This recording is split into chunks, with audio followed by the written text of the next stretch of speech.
अध्यक्ष महोदयांच्या अनुमतीने बरं बोला. उद्धवजी, स्मारकाचं काम कुठपर्यंत आलं आहे आणि कधीपर्यंत याचं उद्घाटन अपेक्षित आहे? आपल्याला सर्वांना कल्पना आहे की गेल्या जवळपास 3-4 महिन्यात मला किंवा आदित्यला इथे येता आलं नव्हतं. निवडणुकीनंतर आज पहिला प्रथम आम्ही इथे आलो. पण एक गोष्ट चांगली आहे की आमच्या अनुपस्थितीमध्ये सुद्धा जे काम व्हायला पाहिजे होतं ते झालेलं आहे.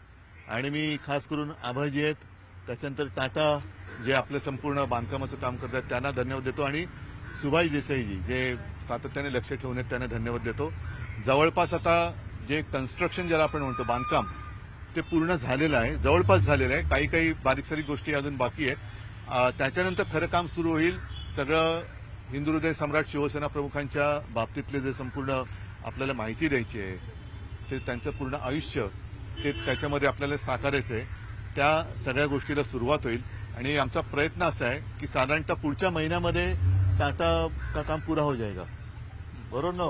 पुढे गेले टाटा. हा, जुलै एंड पर्यंत बांधकामाचं काम पूर्ण होईल असं आता मला यांनी सांगितलेलं आहे. म्हणजेच काय की साधारणतः ऑगस्ट पासून प्रत्यक्ष स्मारकाचं डिस्प्लेचं काम जे आतमधलं जे फार महत्वाचं असतं इंटिरियरचं ते सुरू होईल. आणि प्रयत्न आमचा असा आहे की 23 जानेवारीपर्यंत जनतेसाठी लोकार्पण त्याचं करावं असा आमचा प्रयत्न राहील. कारण खूप हे काम बारकाईने आम्ही बघतो आहोत. कोणतीही गोष्ट यातनं सुटता कामा नये तेही बघतोय. आणि आज पुन्हा एकदा आपल्या माध्यमातून मी तमाम नागरिकांना आणि हिंदू हृदय सम्राट प्रेमींना विनंती करतो की आपल्याकडे जर काही त्यांच्या बाबतीतले काही फोटो असतील, काही लेख असतील, बातम्या असतील, भाषणं असतील, काही आठवणी असतील तर कृपा करून आपण शिवसेना भवन येथे आणून द्या किंवा आपलं स्मारकावरती इकडे आणून द्यावी की जेणेकरून त्याचाही उपयोग आपल्याला या स्मारकामध्ये करता येईल. आतापर्यंत किती टक्के काम? नाही, मी टक्क्यामध्ये कधी मोजत नाही. मी जसं सांगितलं की बांधकामाचं काम जे पहिलं महत्वाचं असतं. कारण तुम्हाला कल्पना आहे की पाठीकडे समुद्र आहे, त्याच्यामुळे पाण्याचा प्रचंड रेटा हा ह्या इथल्या सर्वच बांधकामांवरती येत असतो. त्याच्यापासून एक रक्षण करणाऱ्या काही गोष्टी कराव्या लागतात. ज्या मग ह्याला एक बेसमेंट आहे, मग ते पाणी झिरपता कामा नये त्याच्यासाठी सुद्धा काही खबरदारी घेण्याची गरज होती. त्या घेण्यामध्ये जो काही अवधी लागला तो लागला आणि तो आवश्यक होता.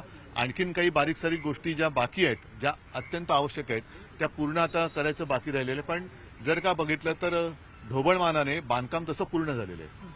उद्या वर्धापन दिन आहे शिवसेनेचा, ते उद्या भेटून आपण या. उद्या सगळ्यांना मी आमंत्रण देतोय. उद्याचं उद्या बोलू. राजकीय प्रश्न आहे. उद्या राजकीय महत्वाचा राजकीय प्रश्न आहे की छगन भुजबळ सध्या एनसीपीत अस्वस्थ आहेत. त्यांचे कार्यकर्ते म्हणत आहेत की काही वेगळी भूमिका घ्या आणि त्यांच्या मनातली खंतही ते आता व्यक्त करतात. एकूण जो शिवसेनेचा कालावधी आपण पाहतो आहोत, हिंदू हृदय सम्राटांचं हे स्मारक आहे. त्याच्यामुळे ज्या ज्या व्यक्ती ज्या ज्या वेळेला त्यांच्या सान्निध्यात होत्या त्या सगळ्यांचा उल्लेख या स्मारकात असेल. धन्यवाद. तर आपण पाहिलं की उद्धव ठाकरे माध्यमांशी संवाद साधत होते. त्यांनी महापौर निवासामध्ये, जुन्या महापौर निवासामध्ये बाळासाहेब ठाकरेंच्या स्मारकाचं काम सुरू होतं, त्याचा आढावा घेतलेला आहे आणि त्यांनी माध्यमांना त्याची माहिती दिलेली आहे की बांधकामाचं काम जवळपास पूर्ण होत आलेलं आहे. पुढच्या महिन्यात हे काम पूर्ण होणं अपेक्षित आहे आणि त्यानंतर बाळासाहेबांच्या संदर्भातल्या गोष्टी, त्यांचं जीवनपट उलगडणाऱ्या गोष्टी इथे ठेवल्या जातील.